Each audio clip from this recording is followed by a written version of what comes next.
For decades, Canada's defense strategy rested on a simple assumption. When it came to military procurement, economic security, and continental defense, Ottawa and Washington would always move together. That assumption is now being challenged. What began as a routine fighter jet purchase has evolved into one of the most consequential strategic debates in modern Canadian history.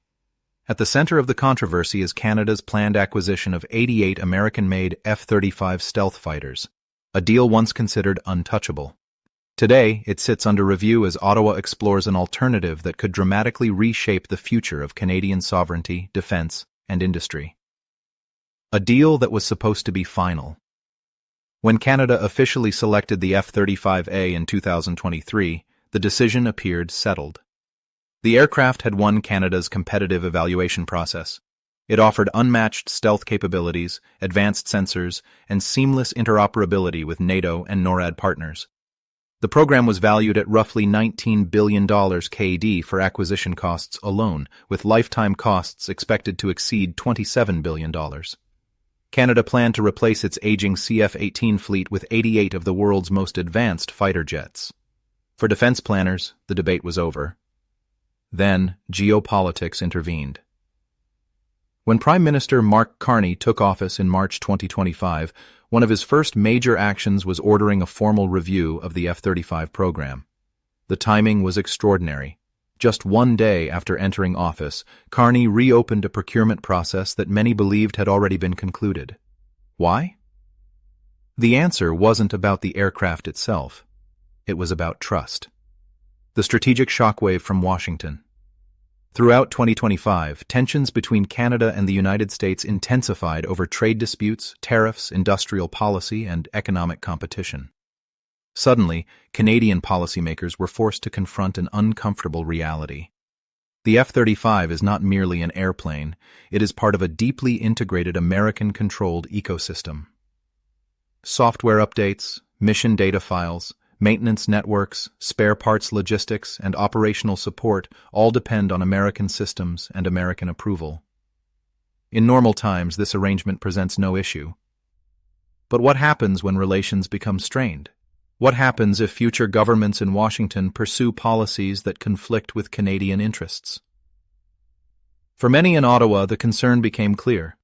Canada could spend tens of billions of dollars on a fighter fleet while remaining dependent on another country's industrial infrastructure for decades.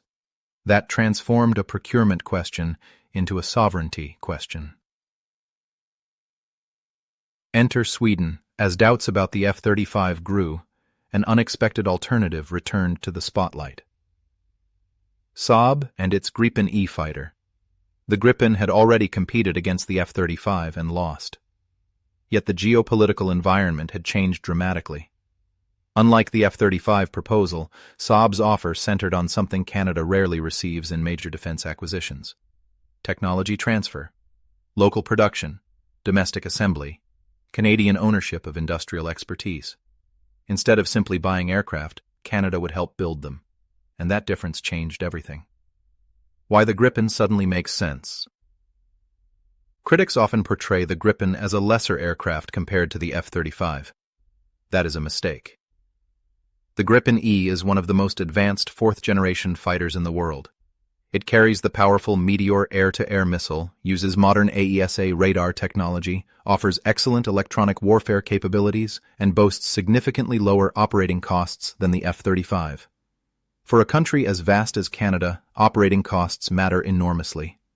Canada must patrol the Arctic, the Atlantic, the Pacific, NORAD airspace. NATO commitments abroad that requires not only capability, but numbers. A smaller fleet of expensive stealth fighters may excel in high-intensity conflict, but Canada also needs aircraft that can perform routine sovereignty patrols across millions of square kilometers of territory. The Gripen was specifically designed for nations facing similar challenges. It can operate from remote locations, requires smaller maintenance teams, and can disperse rapidly in wartime conditions. Those characteristics align surprisingly well with Canada's northern geography. The real story isn't the jets. The fighter aircraft are only half the story. The bigger issue is industrial policy. Canada's aerospace sector remains one of the most sophisticated in the world. Companies like Bombardier CAIMP, Aerospace, already possess extensive engineering and manufacturing capabilities. Saab's proposal would potentially expand that ecosystem dramatically. According to discussions outlined in the proposal, thousands of jobs could be created through local assembly, sustainment, testing, and long-term maintenance activities. Even more important is intellectual property transfer. Instead of relying entirely on foreign expertise, Canadian engineers could gain direct experience building and maintaining advanced combat aircraft. That capability lasts far longer than any single procurement contract. It becomes a national asset. The GlobalEye decision changed everything. Many observers believe the clearest signal arrived when Canada selected Saab's GlobalEye airborne surveillance system. The decision was notable because Ottawa reportedly passed over American-linked alternatives. The GlobalEye combines Swedish radar technology with Canadian-built Bombardier aircraft. The symbolism was impossible to ignore. Canada was not merely purchasing equipment, it was actively diversifying away from exclusive reliance on American suppliers. For supporters of greater Canadian autonomy, the decision represented a glimpse of a new strategic doctrine, one built around multiple partnerships rather than dependence on a single partner.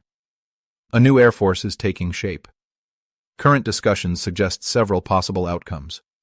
One proposal envisions approximately 30 F-35s, approximately 60 Gripens. Another scenario could retain most or all of the F-35 order while adding a substantial Gripen fleet. Either option would fundamentally transform the Royal Canadian Air Force.